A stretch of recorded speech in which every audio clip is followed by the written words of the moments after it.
तो प्यारे साथियों, आप सभी का स्वागत है। आज हम लोग करंट अफेयर की क्लास नंबर 19 यानी 19 में बहुत सारे 10 इंपॉर्टेंट एमसीक्यू को डिस्कस करेंगे और इसके साथ साथ और भी बहुत सारी चीज़ों को आज डिस्कस करेंगे।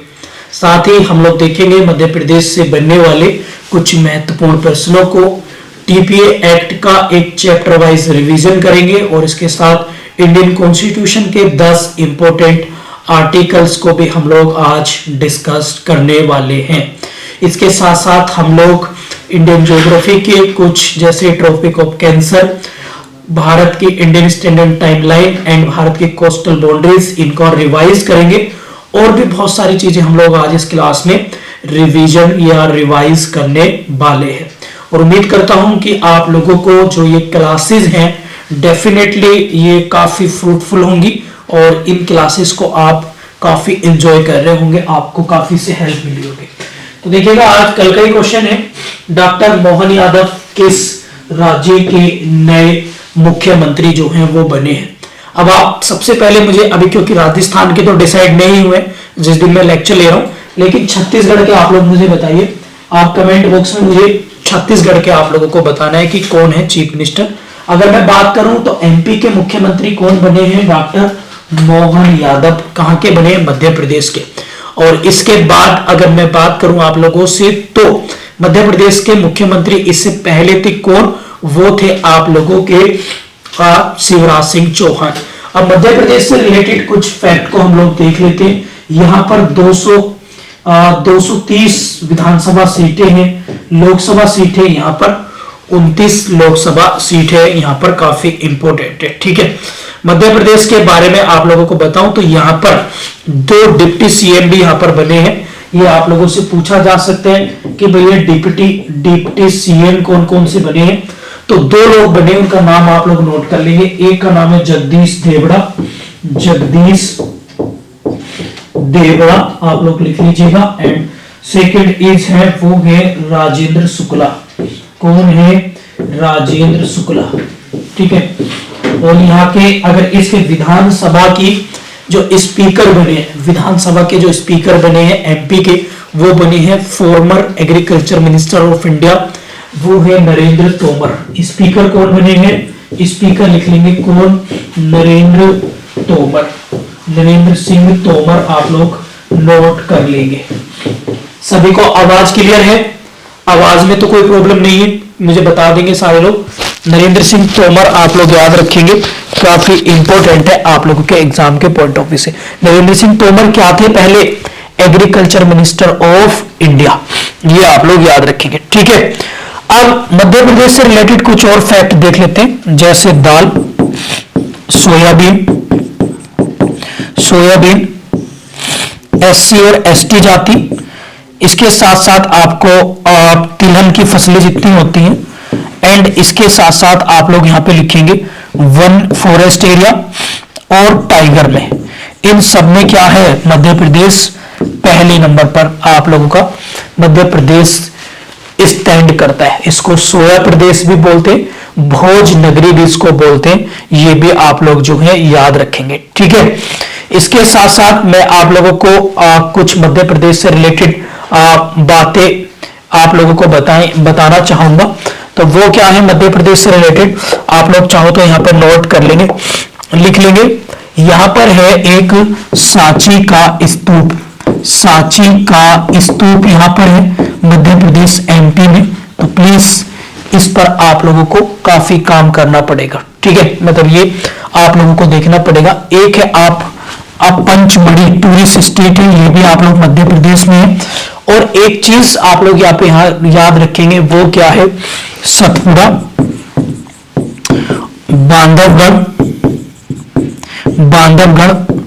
संजय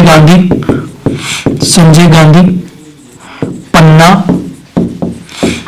ये सब क्या है? मध्य प्रदेश के नेशनल पार्क हैं जो एग्जाम में आप लोगों से पूछे जा सकते हैं। ठीक है, क्लियर होगी बात? सभी को क्लियर हो गया? चलिए, तो ये क्वेश्चन आप लोग याद रखेंगे, वेरी वेरी इंपॉर्टेंट है। मैंने पूछा था आप लोगों से कि छत्तीसगढ़ के छत्तीसगढ़ के आप लोगों को स्पीकर ऑफ एमपी बताया मैंने, नरेंद्र सिंह तोमर। छत्तीसगढ़ के चीफ मिनिस्टर बताइए मुझे कौन है छत्तीसगढ़ के, वो है कौन, विष्णुदेव साय। विष्णुदेव साय छत्तीसगढ़ के चीफ मिनिस्टर हैं। अभी यहां पर भी इलेक्शन हुए। क्लियर हो गया बात, किसी को कोई दिक्कत तो नहीं? चलिए वेरी गुड।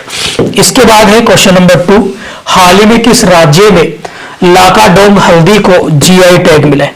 तो इसके साथ साथ मैं और भी जीआई टैग आप लोगों को कराने वाला हूं, लेकिन पहले जीआई टैग की फुल फॉर्म देख लेते हैं। जीआई का मतलब होता है ज्योग्राफिकल इंडिकेशन, यानी इस क्वेश्चन के आंसर पे हम लोग जाएंगे ही जाएंगे। और इसमें अगर हम बात करें तो इसका सही आंसर है लाकाडोंग हल्दी मिली है किसको?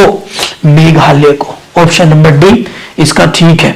और इसके साथ साथ मैं आप लोगों को कुछ और जीआई टैग आप लोगों को बताना चाहूंगा जो काफी इंपॉर्टेंट है एग्जाम के पॉइंट ऑफ व्यू से। ठीक है, काफी इंपॉर्टेंट है जीआई टैग जो मैं मिसलेनियस आप लोगों को बताऊंगा। तो सबसे पहले जीआई टैग अब मैं आप लोगों को बता देता हूं। सबसे फर्स्ट जीआई टैग मिला था 2004 में किसको? दार्जिलिंग चाय को। दार्जिलिंग यानी पश्चिम बंगाल, वेस्ट बंगाल चाय को। ये भी आप लोग प्लीज नोट कर लेंगे। एक यहां पे लिखेंगे टेराकोटा। टेराकोटा यानी मिट्टी के बर्तनों को बोलते हैं गोरखपुर। गोरखपुर आप लोग यहां पर नोट कर लेंगे। एक यहां पर आप लोग याद करेंगे क्या, वो एग्जाम के पॉइंट ऑफ व्यू से अगर मैं देखूं तो वो लिखेंगे चुरपी। चुरपी आप लोग याद रखेंगे, चुरपी। तो चुरपी क्या है? याक जो होता है ना, उसका दूध का बना हुआ पनीर होता है, तो लिख लेंगे चुरपी। चुरपी, तो चुरपी का लिख लेंगे अरुणाचल प्रदेश। किसका? अरुणाचल प्रदेश। ये काफी इंपॉर्टेंट है। ये वो जीआई टैग है जो 2023 में इंपॉर्टेंट रहे एग्जाम के। जैसे केसर, केसर किसके? जम्मू कश्मीर का। आप लोग याद रखेंगे। एक लिखेंगे पश्मीना। पश्मीना एक काइंड ऑफ सॉल होता है, स्टॉल जिसे हम लोग बोलते हैं, पश्मीना सॉल होता है, पश्मीना। पश्मीना आप लोग याद रखेंगे, ये भी जम्मू एंड कश्मीर का है पश्मीना। वेरी वेरी इंपॉर्टेंट है। ठीक है, एक आप लोग याद रखेंगे जो 2023 के बता रहा हूं, वो है तमिलनाडु का सलेम सागो। सलेम सागो। अब सलेम सागो क्या है आप लोग नोट कर लेंगे। सलेम सागो, सलेम, एक सेकेंड, सलेम सागो। तो सलेम सागो क्या है? साबुनदाना की एक प्रजाति है। साबुनदाना है ये, आप जब पेशेंट इसको खाते हैं, साबुनदाना की एक वैरायटी है सलेम। ये कौन से राज्य की है? तमिलनाडु की। ठीक है, ये भी आप लोगों को याद रखना है। ठीक है, क्लियर है।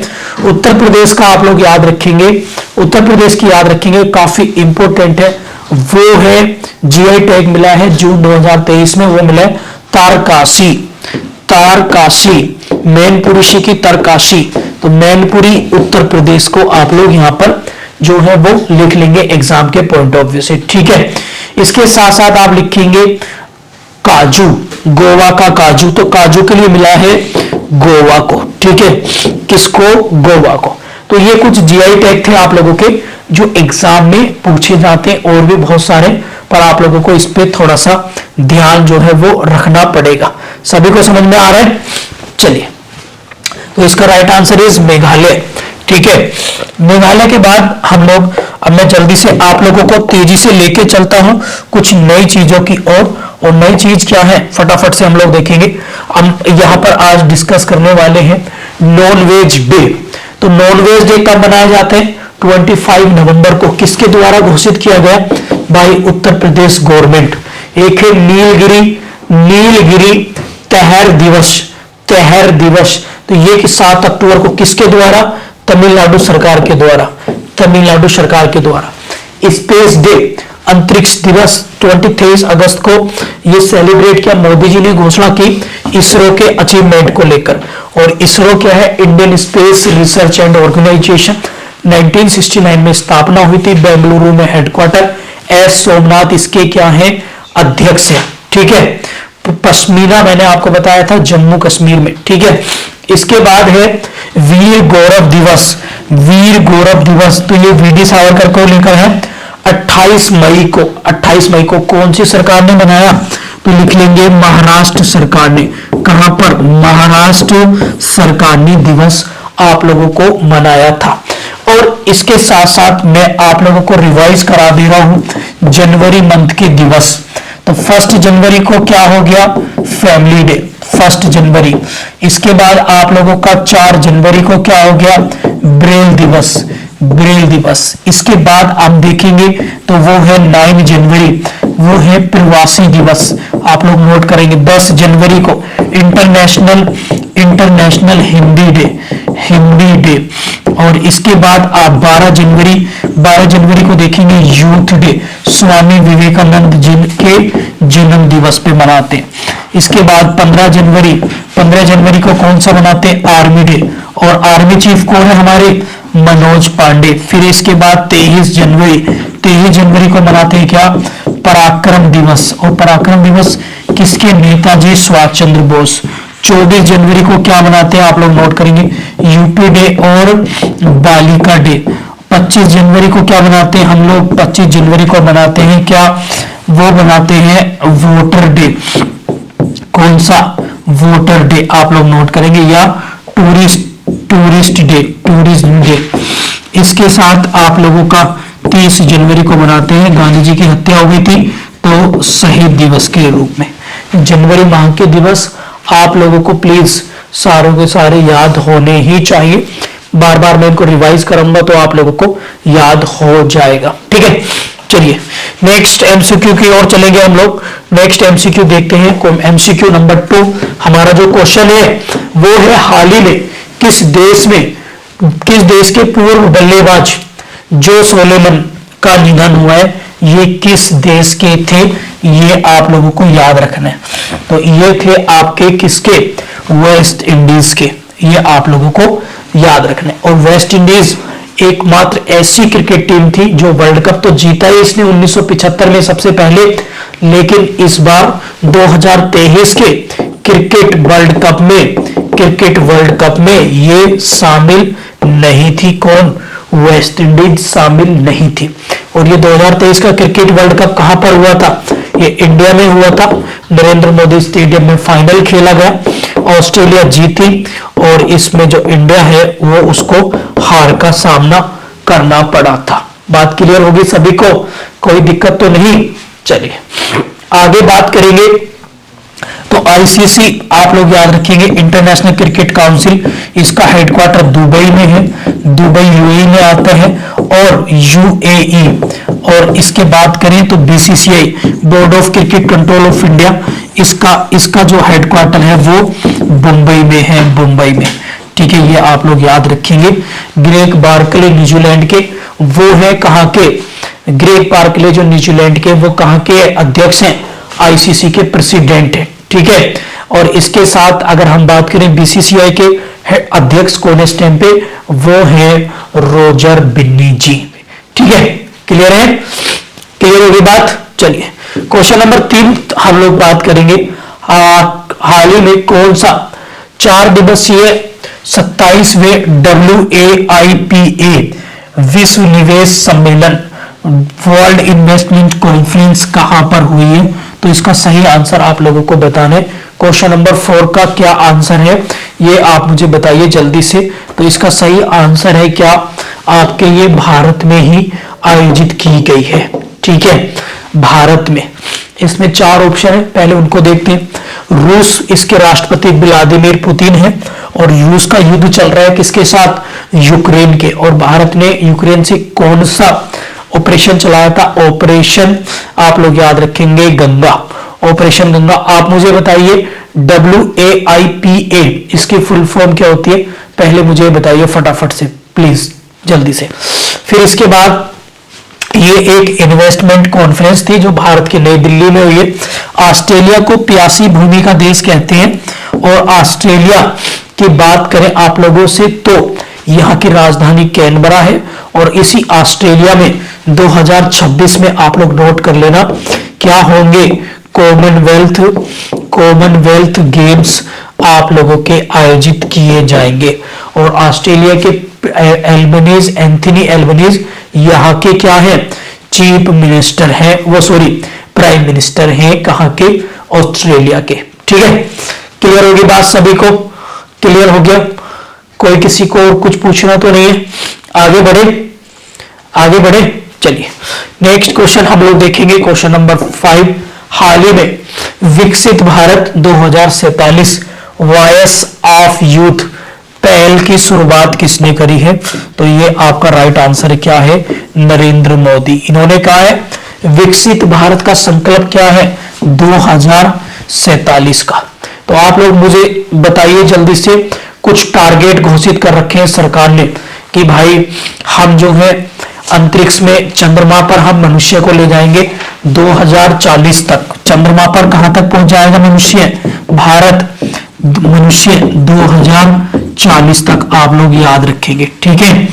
ये कुछ टारगेट है हमारे, कहां पर ये आप लिखेंगे शुक्रयान मिशन 2024, गगनयान मिशन, गगनयान आप लोग लिख लेंगे 2024, Mars mission, Mangalyaan mission, Mangalyaan 2 2024। इन सबको आप लोग प्लीज नोट कर लेंगे, काफी इंपॉर्टेंट है एग्जाम के पॉइंट ऑफ व्यू से, ठीक है।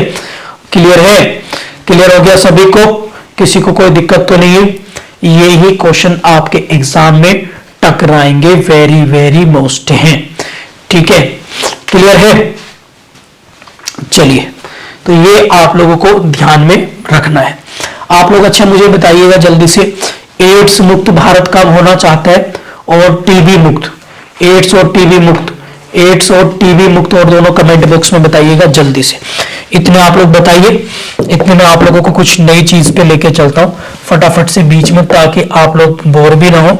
और हम लेके चलते हैं आपको, जनवरी मंथ के दिवस हो गए थे, और जनवरी मंथ के दिवस के बाद आप लोगों को लेके चलेंगे, ये डेज भी हो गए थे।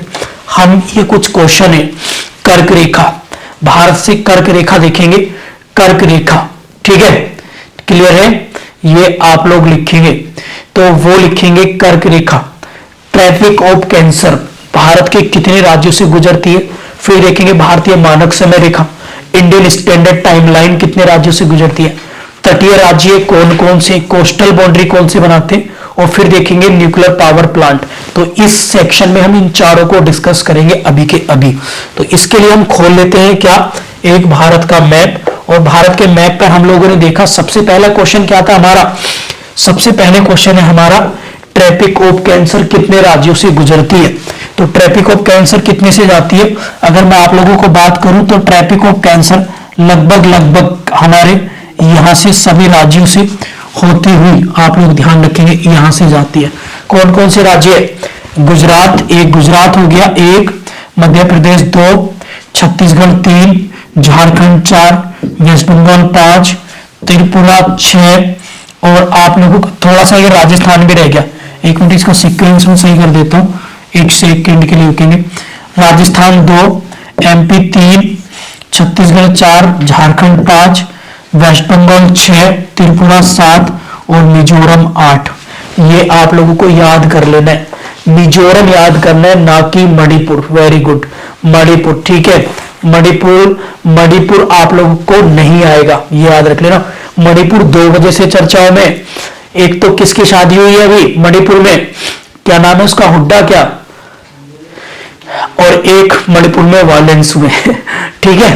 तो ये चारों चीजें आपको याद रखना है। Traffic of cancer west to east आपको लगाने के लिए आ सकता है गुजरात, राजस्थान, एमपी, छत्तीसगढ़, झारखंड, वेस्ट बंगाल, त्रिपुरा और आप लोगों का मिजोरम। इसके बाद नेक्स्ट क्वेश्चन क्या है? इसके बाद नेक्स्ट क्वेश्चन क्या था आप लोगों का कि भैया इंडियन स्टैंडर्ड टाइम लाइन्स आपको बतानी, और ये ट्रैफिक ऑफ कैंसर 23.5 डिग्री से जाती है और ये 82.5 पूर्वी देशांतर से। तो ये कौन कौन से राज्यों से जाती है, एक बार इसको फटाफट से हम लोग देख लेते हैं, जो काफी इंपॉर्टेंट है आप लोगों के। तो इसको देखेंगे आप लोग फटाफट से। तो ये जाती है आप लोगों के इलाहाबाद के आसपास से। तो इलाहाबाद के आसपास से देखेंगे जल्दी से, तो यहाँ पर देखेंगे तो ये यहाँ पर जाएगी। ये जाती है टोटल 5 राज्यों से। 5 में कौन? एक यूपी, दूसरा एमपी, तीसरा छत्तीसगढ़, चौथा उड़ीसा, 5वां आंध्र प्रदेश, ठीक है।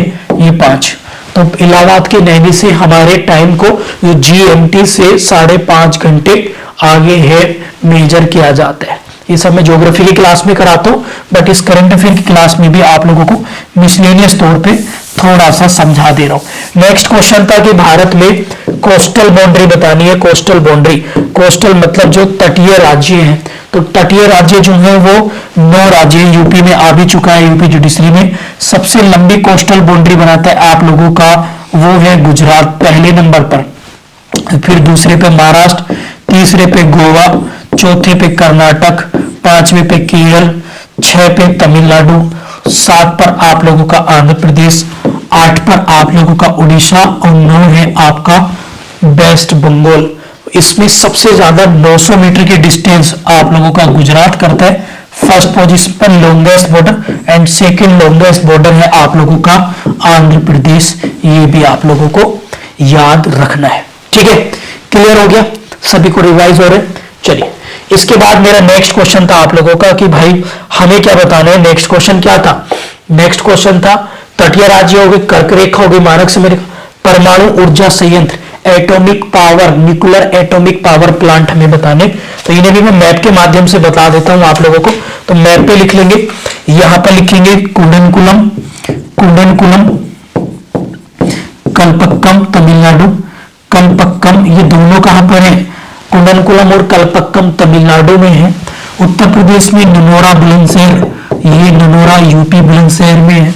मीठी बर्दी गुजरात में है, मीठी बर्दी, और काकरापारा, काकरापारा ये कहां पर है आप लोगों का? गुजरात में है। जैतापुर और तारापुर, तारापुर और आप लोगों का जैतापुर ये दोनों कहां पर है? महाराष्ट्र में है, ठीक है। रावत भाटा कहां पर होगा? राजस्थान में, राजस्थान में, ठीक है। R4 राजस्थान, R4 रावत भाटा, ठीक है। क्लियर है। और कैगा आप लोगों का कहां होगा? कैगा, एक पड़ेगा कैगा, तो कैगा लिखेंगे कर्नाटक में। याद हो गए, याद हो गए। करंट अफेयर के साथ मिसलेनियस चीजें भी आप लोगों को मैं कराऊंगा, वेरी वेरी इंपॉर्टेंट है एग्जाम के पॉइंट ऑफ व्यू से, ठीक है। गुजराती बताया मैंने, ठीक है। कैगा गुजरात, कर्नाटक, काकरापारा गुजरात में, ठीक है। क्लियर है भाई साहब। चलिए अब एमसीक्यू की ओर चलेंगे सारे बच्चे। एमसीक्यू नंबर कौन सा हो गया? सबको समझ में आ रही है क्लास? रिवाइज हो रहा है, चीजों का फायदा हो रहा है नहीं? एक बार दोबारा से बता दूं, देखो कुंडनकुलम कल्पक्कम तमिलनाडु, कैगा कर्नाटक, काकरापारा गुजरात, ननौरा उत्तर प्रदेश, मीठी वर्दी गुजरात, जैतापुर तारापुर दोनों कहां पर है? ये आपके महाराष्ट्र में। और इनमें सबसे पहला कौन सा लगा था? वो लगा था आप लोगों का कहां? तारापुर। ये आप लोग याद रखेंगे, किसमें? तारापुर में, ठीक है भैया। क्लियर होगी बात सभी को? क्लियर हो गया? क्लियर होगी बात,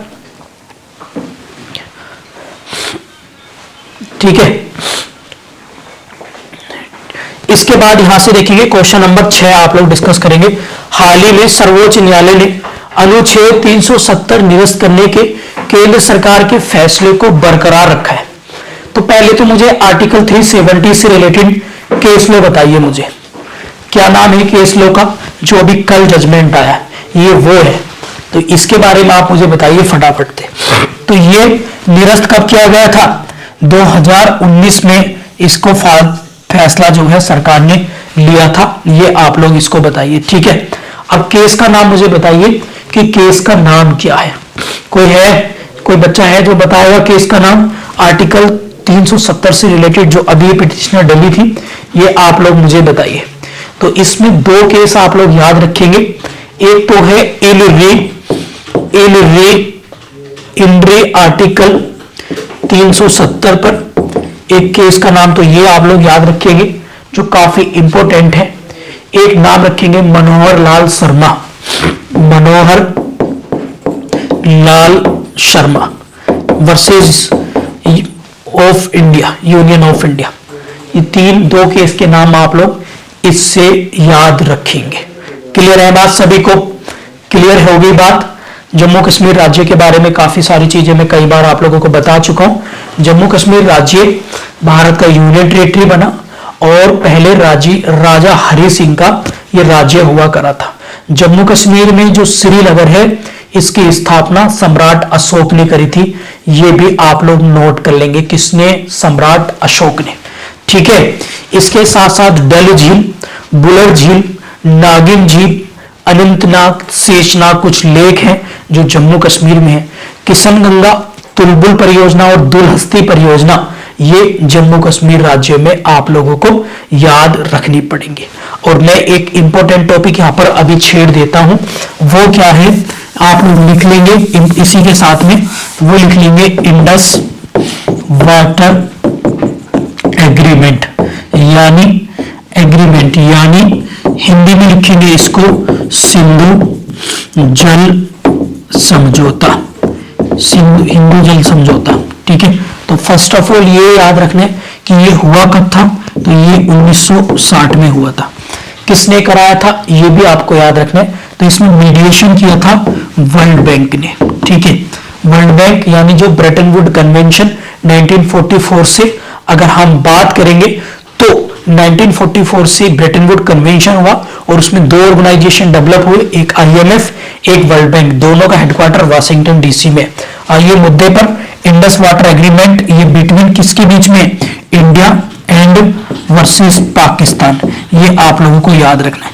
इसके तहत क्या है, इसके तहत मैं आप लोगों को बता देता हूं। इसमें आप लोग बस इतना याद रखेंगे, सिंधु, चिनाब और झेलम, यहां पे लिख लेंगे सिंधु, चिनाब और झेलम, इन तीन नदियों का 80% पानी पाकिस्तान लेगा और इनका मतलब मेजॉरिटी पावर किसके पास, पाकिस्तान के। हमारे पास कौन कौन सी है, सतलज, रावी और व्यास, इनका 80% पानी हम लेंगे। यही क्या है, यही आप लोग याद रखेंगे, यही रखेंगे आप लोग याद रखेंगे, यही क्या है, सिंधु जल समझौता। बात क्लियर होगी सभी को, क्लियर है। 6 इसमें नदियां इन्वॉल्वमेंट थी, 3 को अधिकार दे दिया पाकिस्तान को और 3 को भारत को दे दिया। क्लियर, चलिए आगे फटाफट से डिस्कस करेंगे क्वेश्चन नंबर 7। पहले क्वेश्चन नंबर 7 से पहले हम लोग आप चलेंगे एक नए फैक्ट की ओर, और नया फैक्ट क्या है वो हम लोग डिस्कस करेंगे इस वाली स्लाइड में। और इस स्लाइड में आप लोग देखेंगे तो वो है क्या, टीपीए एक्ट के, ट्रांसफर ऑफ प्रॉपर्टी एक्ट। आप लोग मुझे बताइए ये कौन कौन सी प्रॉपर्टी पर अप्लाई होता है, पहला क्वेश्चन आप लोगों से। फिर हम इसका एक चार्ट बनाएंगे और सीधा सीधा चैप्टर बाय चैप्टर इसका इंडेक्स को अभी 1 मिनट के अंदर अंदर सारे बच्चे रिकॉल करेंगे। तो टीपीए एक्ट अगर हम देखें तो सेक्शन 3 में इसकी डेफिनेशन क्लॉजेस को बताया गया है। इसकी डेफिनेशन सेक्शन नंबर 3 में आप लोग देखेंगे, जिसमें आप लोगों का बहुत सारी बातों को बताया गया है। इसके बाद हम सेक्शन 5 to 53A तक एक जनरल प्रिंसिपल्स जो हमारे सामान्य सिद्धांत है उनको पढ़ेंगे। सेल्स को सेक्शन 54 से 57 तक से, फिर इसके बाद 58 से 104 तक मॉर्गेज यानी बंधक को पढ़ेंगे। 105 से 117 तक हम लोग पट्टा यानी लीज को पढ़ते हैं और 118 से 121 को हम लोग पढ़ते हैं एक्सचेंज यानी वस्तु या किसी चीज का विनिमय करना। इंडस सिविलाइजेशन याद रखेंगे, इंडस सिविलाइजेशन वस्तु विनिमय एक्सचेंज के लिए जानी जाती थी। ठीक है, ये पहली बार आप ऐसे पढ़ रहे होगे, टीपीए एक्ट को इंडस सिविलाइजेशन से रिलेट कर दिया। इसके साथ है 122 से 129 तो आप लोग पढ़ेंगे गिफ्ट को। यदि मुख्य परीक्षा में आपको एक्सचेंज पर लिखने के लिए आ जाए, हालांकि लॉ का पेपर है और आप लोगों से पूछ लिया जाए कि what is the exchange and define in a exchange और इसके प्रोविजन बताइए, तो आप नोट डाल के लिख सकते हैं कि एक्सचेंज का पहला प्रमाण हमें इंडस सिविलाइजेशन से पता चलता है। ठीक है, इससे एग्जामिनर मार्क्स तो काटेगा नहीं परंतु प्रभावित जरूर होगा। इसके बाद है 122 से 129 गिफ्ट आप लोग पढ़ेंगे। 130 से 137 तक हम पढ़ते हैं एक्शनेबल क्लेम्स यानी अनुयोज्य दावे, इसके अंदर पढ़ेंगे। हर एक्ट का कुछ इंपोर्टेंट आर्टिकल, कुछ चैप्टर्स जो एग्जाम में पूछे जाते हैं। मैं हर क्लास में कोशिश करूंगा कि आप लोगों के सामने में मैक्सिमम चीजें लेके आऊं। क्लियर है, आप लोगों को ये चीज सही लग रही है, हाँ या ना में मुझे जवाब देंगे सारे बच्चे। और मैं सभी के सभी एक्ट को इसमें कवर करूंगा, जल्दी से माइनर एक्ट को भी कवर करूंगा और जो आपके मेजर एक्ट है उनको भी, ताकि एक माइंड रिफ्रेश रहे और एक समय पर हम multi subject, multi dimensional angle से बहुत सारी चीजें हम लोग नोट करें। और तेजी से आप लोग जरूर, इसको सुनने से बेहतर है कि आप लिखिए जरूर इनको। ठीक है, हालांकि ये बना होगा आप लोगों का, तो फिर भी आप लोग आगे बढ़ते हैं। आगे है क्वेश्चन नंबर 7। क्वेश्चन नंबर 7 की अगर मैं बात करूं आप लोगों से, तो वो आप लिखेंगे क्वेश्चन नंबर 7 है S&P ग्लोबल रिपोर्ट के अनुसार कौन सी कंपनी दुनिया की चौथी बड़ी कंपनी बनी है। तो चौथी बड़ी कंपनी आपको बतानी है, वो कौन सी बनी है, life insurance corporation of India. ये आप लोगों को याद रखना, यानी LIC, जिंदगी के साथ भी और जिंदगी के बाद भी। कब बनी थी ये, 1956 में। और इसका हेडक्वार्टर कहां पर है, इसका हेडक्वार्टर है मुंबई। आप लोग मुझे बताइए कि इस लिस्ट में पहले नंबर पर कौन सा देश है, पहले नंबर पर, ये बताइए मुझे पहले नंबर पर कौन सा देश है, या इसमें पहली कौन सी कंपनी है इन चारों में से, ये बताइए फटाफट से। तब तक मैं आप लोगों को बता देता हूं कुछ अदर फैक्ट। इससे लिखेंगे LIC के साथ एक लिखेंगे SBI। SBI कब बना, 1955 में। इसके साथ आप लिखेंगे DRDO।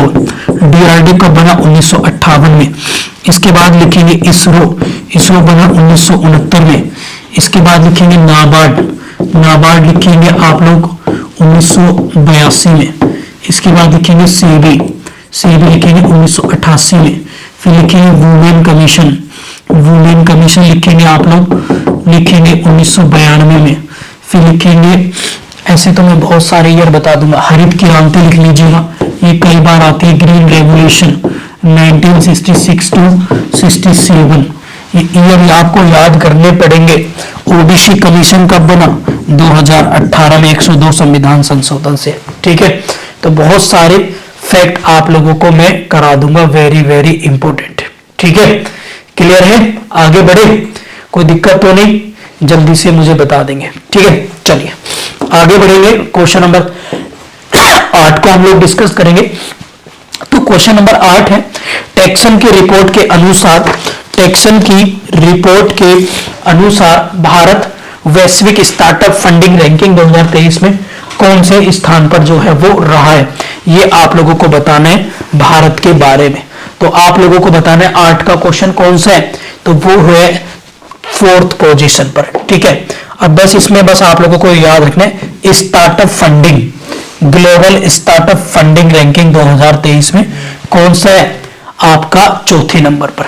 मैंने कल बहुत सारे इंडेक्स आप लोगों को लिखवाए थे, तो मैं आप लोगों से पूछ लूं फिर एक बार, ग्लोबल इंडेक्स, आप ग्लोबल जेंडर गैप इंडेक्स बताइए फटाफट से। जेंडर गैप इंडेक्स मैंने कौन सा कराया था आप लोगों को, जल्दी बताएंगे सारे बच्चे। कल मैंने काफी सारे आप लोगों को कराए थे भाई, कराए थे नहीं कराए थे, बताइए कराए थे नहीं कराए थे। और ये क्वेश्चन आपको एग्जाम में आपके बनेंगे। जेंडर गैप में कितना है हमारा, तो जेंडर गैप में आपको बताया था 127, 127 आपको बताया था ना। और इसके साथ पीस और हैप्पीनेस में 126, ये रट लीजिएगा। लॉजिस्टिक में कितना था, 38 था। इसके बाद प्रेस फ्रीडम इंडेक्स में 161 था, प्रेस फ्रीडम इंडेक्स में। और टैलेंट में हम 56 नंबर पर हैं, इनोवेशन पे हम 40 नंबर पर हैं।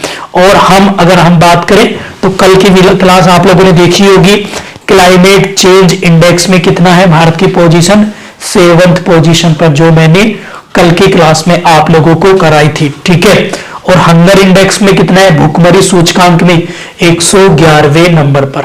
ठीक है, रिवाइज हो गए सभी को। चलिए अब मैं आप लोगों को लेके चलता हूं, कुछ आगे बढ़ने से पहले आप लोग बताएंगे, सारे लोग कुछ इंपॉर्टेंट आर्टिकल्स को मैं डिस्कस करूंगा इंडियन कॉन्स्टिट्यूशन के कुछ फटाफट से कुछ इंपॉर्टेंट आर्टिकल आप लोगों के सामने लिख रहा हूं, आप लोगों को बताने हैं जल्दी से। तो ये हम लोगों को बताना है, आप मुझे आर्टिकल बताइए। आर्टिकल 12 बताएंगे क्या है, पहली बात जो मैं बता रहा हूं। आर्टिकल 16 बताएंगे, आर्टिकल आप लोगों को बताना है वो क्या, 44, आर्टिकल 51 बताना है, 51 आर्टिकल आप लोगों को बताना है कौन सा, बताएंगे जल्दी से, 79। और एक आर्टिकल आप लोग बताएंगे वो है आर्टिकल 100। तो ये आर्टिकल्स आप मुझे 6 आर्टिकल फटाफट से बताइएगा जल्दी से जल्दी। ठीक है, तो आर्टिकल 12 क्या कहता है भाई, आर्टिकल 12 आप लोग बताइए मुझे, सारे बच्चे जल्दी बताइए, ये तो आप लोग पढ़ते होंगे। तो आर्टिकल 12 में किसकी डेफिनेशन है? स्टेट की डेफिनेशन को डिवाइड कर रखा है। यूनिवर्सिटी स्टेट है या नहीं, ये किस केस से रिलेटेड है बताइए जल्दी से। सरकारी यूनिवर्सिटी जितनी है क्या वो राज्य है या नहीं? आर्टिकल 16 क्या है? इक्वलिटी बिफोर अपॉर्चुनिटी, यानी लोक नियोजन में अवसर की समानता। इक्वलिटी बिफोर अपॉर्चुनिटी, अपॉर्चुनिटी आप लोग जो है नोट कर लेंगे, ठीक है। आर्टिकल 44 यूसीसी है और 51 तो आप सीआरपीसी के साथ में पढ़ते हैं क्या? बताइए 51 में क्या है भैया? नहीं सॉरी 54 50 हो गया, वो बताइए 51 में क्या? International peace and security. International peace and security, security आप लोग नोट करेंगे। और फिर इसके बाद हम लोग देखते हैं क्या? आप लोग देखते हैं क्या? आर्टिकल 79, और इसमें क्या है? हमारे भारत की संसद पार्लियामेंट तीन चीजों से मिलकर बनी है। राष्ट्रपति आर्टिकल 52 में, और फिर लोकसभा और आप लोगों का राज्यसभा। अच्छा, राज्यसभा कौन से आर्टिकल में? तो लिख लो यहां पर, राज्यसभा है आपकी किस में? 80 में, और लोकसभा किस में है? 81 में, और राष्ट्रपति किस में है? 52 में। तीन आर्टिकल और एड ऑन कर दिए ताकि रिवाइज आप लोग कर सके। और आर्टिकल 100 क्या कहता है? आप लोगों का कोरम की बात करता है कि भैया कोरम आप लोग होगा, कुछ लोग इसमें आएंगे तभी। कितने % होना चाहिए कोरम? बताइए जल्दी से सारे बच्चे, बताइए फटाफट से। कोरम में कितने उपस्थिति अनिवार्य है तभी भैया कार्यवाही चलेगी, ये मुझे बताइए। तब तक मैं लेके चलता हूं आप लोगों को नेक्स्ट क्वेश्चन पर। रिवाइज हो रहा है। क्वेश्चन नंबर 9 हम देखेंगे, हाल ही में महिला प्रीमियर लीग। तो पहली बात तो ये बता दूं, ये इसका सेकंड एडिशन होगा। पहला संस्करण जो हुआ था पहली बार वुमेन प्रीमियर लीग WPL, ये 2022 में हुआ था फर्स्ट। और 2022 में किसने जीता था मुझे बताइए जल्दी से? मुंबई ने जीता था दिल्ली को हराकर। मुंबई ने जीता दिल्ली को हराकर, पहला। ये आप लोग नोट करेंगे। प्राची बता रही है सर कोरम में टोटल का 1/10, वेरी गुड। और इस बार जो अभी क्वेश्चन आया है वो आप लोगों को याद रखने है क्या? वो है 2024 में नीलाम होने वाली सबसे महंगी महिला अनकैप्ड। अनकैप्ड का मतलब होता है कि one who player never playing for international from our country, यानी ऐसा देश, ऐसा खिलाड़ी जो अपनी कंट्री के लिए नेशनल लेवल पर नहीं खेला है, उसे बोलते हैं अनकैप्ड प्लेयर। तो ऐसा प्लेयर जो भी डोमेस्टिक खेल रहा है लेकिन नेशनल नहीं खेला ना इंटरनेशनल खेला, तो वो कौन से नंबर पे आप लोग इसको रखेंगे? मतलब कौन है जो सबसे महंगे आपके बिके हैं? वो है डिड्रा डॉकिन। डिड्रा डॉकिन, ये आप लोग जो है याद रखेंगे, वेरी वेरी इंपॉर्टेंट है एग्जाम के पॉइंट ऑफ व्यू से, ठीक है। सॉरी यहां पर इसको करेक्ट करेंगे। कास्वी गौतम, ये भारत का ही है ना यार, गड़बड़ हो गया। कास्वी गौतम, ठीक है, कास्वी गौतम आप लोग याद रखेंगे, बहुत बहुत इंपॉर्टेंट है। कहां की है ये? चंडीगढ़ की है। कहां की है? चंडीगढ़ की है, ठीक है। और आईपीएल, अभी आईपीएल का चली रही है, तो आईपीएल 2022 अभी बता देता हूं आप लोगों को। इसमें भैया सीएसके जीता और आप लोगों का गुजरात टाइटंस हार गया था, ये आप लोगों को याद में रखना है। अभी खिलाड़ियों का डिटेल चल रहा है, कोई इधर ले रहा है कोई इधर, तो इससे रिलेटेड फैक्ट मैं अभी आप लोगों को बाद में बताने वाला हूं, ठीक है। इसके साथ आप लोगों का क्वेश्चन नंबर 10 है, हाल ही में अंतरराष्ट्रीय पर्वत दिवस कब मनाया जाता है? तो इंटरनेशनल माउंटेन्स डे आप लोगों को बताना है। माउंटेन्स डे अगर मैं बात करूं तो कौन सा है आप लोग देखेंगे तो ऑप्शन नंबर बी 11 दिसंबर। और माउंटेन्स की बात आई है तो मैं इस पर आप लोगों को जरूर बताऊंगा, बिकॉज ये मेरी रिसर्च का सबसे फेवरेट टॉपिक है माउंटेन्स। तो माउंटेन्स के बारे में काफी कुछ आप लोगों को आज मैं बताने वाला हूं। तो माउंटेन्स को देखते हैं फटाफट से। एक आप लोग नाम सुनते होंगे हिल्स, एक नाम सुनते होंगे माउंटेन, ये सब, और एक सुनते होंगे आप लोग क्या? वो सुनते होंगे वैली, और एक नाम सुनते होंगे आप लोग माउंटेन्स, हिल्स या वैली, या फिर इसके साथ साथ आप लोग नाम सुनते होंगे रेंजेस।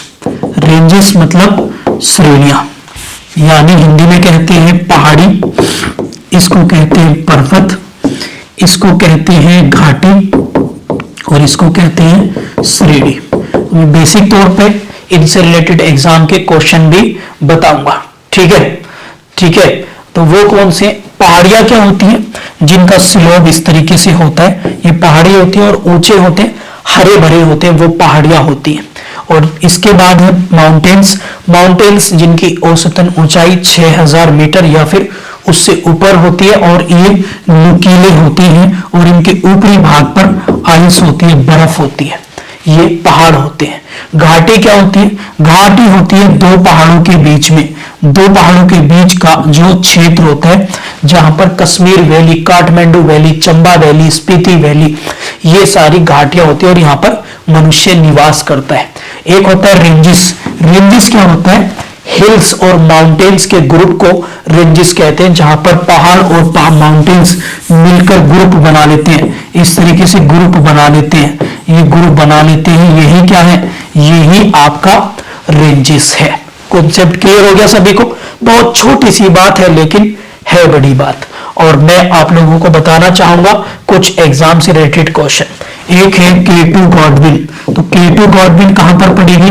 काराकोरम, और काराकोरम श्रेणी में, रेंजिस में पड़ेगी और भारत की सबसे हाईएस्ट चोटी है, भारत की सबसे ऊंची चोटी है। इसके बाद है आप लोगों का माउंट एवरेस्ट। माउंट एवरेस्ट आप लोग देखेंगे तो एवरेस्ट की बात करें तो ये है वर्ल्ड की हाईएस्ट पीक, वर्ल्ड की हाईएस्ट पीक आप लोग देखेंगे कहां पर है भैया? नेपाल में। और क्या नाम से जानते थे इसको? सागर माथा नाम से जानते थे। ठीक है, सबसे ज्यादा माउंट एवरेस्ट पर 8848 मीटर हाइट है और इस पर सबसे ज्यादा 24 बार क्लेम किसने किया है, सबमिट किसने की है ये? तो वो लिखेंगे कामिरीता शेरपा, कामिरीता शेरपा आप लोग याद रखेंगे। और ये शेरपा क्या है? ये शेरपा आप लोग देखेंगे तो ये शेरपा है एक क्या? वो है ट्राइब्स। क्या है? एक ट्राइब्स है, एक ऐसी जनजाति की किसकी जो काम करती है केवल और केवल बड़े बड़े ऊंचे ऊंचे पहाड़ों पर। ये आप लोग मेरे हाथ में बुक देख रहे होंगे, शेरपा की बुक है, यानी ये नेपाल से मैं लेकर आया था। तो ये बुक्स इसी शेरपा ट्राइब्स को जो है डेडिकेट की गई है और इसमें ये बताया गया है कि ये जनजाति पुराने जमाने से, पहले ही एंशिएंट टाइम से पहाड़ों पर बजियानी ढोने के लिए जानी जाती है, वेट ढोने के लिए। तो अभी वर्तमान में कमर्शियल एक्टिविटी भी करते हैं, जो माउंट एवरेस्ट बेस कैंप पर भी ये ट्राइब्स लेकर जाती है, यानी हम कहते हैं ना गाइडर। तो गाइडर अब अथोराइज केवल और केवल कहां पर है? कहां पर? नेपाल में। कौन से ट्राइब्स के? जिनके सरनेम पीछे शेरपा लगा होगा। ठीक है, क्लियर होगी बात सभी को? तो बहुत सारी चीजें मैंने आप लोगों को बता दी है। भारत की कौन थी पहली माउंट एवरेस्ट पर चढ़ने वाली? बछेंद्री पाल, ये भी आप लोग याद रखेंगे। और एक क्वेश्चन है आप लोगों से कंचनजंगा, कंचनजंगा आप लोग याद रखेंगे कहां पर है भैया? सिक्किम में है। तो ये क्वेश्चन आएगा आप लोगों का भारत में हिमालय की सबसे ऊंची चोटी है, सबसे ऊंची चोटी। तो हिमालय की सबसे ऊंची चोटी कौन सी है? कंचनजंगा, ये आप लोग याद रखेंगे। ठीक है, अन्नपूर्णा, मकालू, ये सारी की सारी कहां पर है? नेपाल में। ठीक है, नंदा देवी उत्तराखंड में। ठीक है, ये प्लीज आप लोग याद रखेंगे। तो मुझे उम्मीद है कि आज की इस क्लास में आप लोगों को कॉन्स्टिट्यूशन, टीपीए, करंट अफेयर और लीगल इश्यूज के साथ साथ ज्योग्राफी के बहुत सारे फैक्ट आप लोगों को देखने के लिए जो है वो मिले हैं। और मैं जाते जाते आप लोगों को कुछ इंपॉर्टेंट सबमिट्स में करा देता हूं और थोड़ी सी मॉडर्न हिस्ट्री के वन लाइनर आपको मैं करा देता हूं। इंपॉर्टेंट सबमिट्स अगर हम देखेंगे 2023 की, तो 2023 में ब्रिक्स कहां पर हुआ? सीधा सीधा लिखेंगे, वो हुआ था आप लोगों का साउथ अफ्रीका में। इसके बाद हम लोग देखेंगे G20, G20 कहां हुआ है? वो इंडिया में हुआ है, ये आप लोग याद रखेंगे। और इसके साथ साथ आप लोग याद रखेंगे क्या? वो लिखेंगे आप लोग, काफी इंपॉर्टेंट है सबमिट्स के मामले में, SCO। तो SCO कहां हुआ है? ये भी इंडिया में हुआ है वर्चुअली। बिम्स्टेक कहां हुआ है?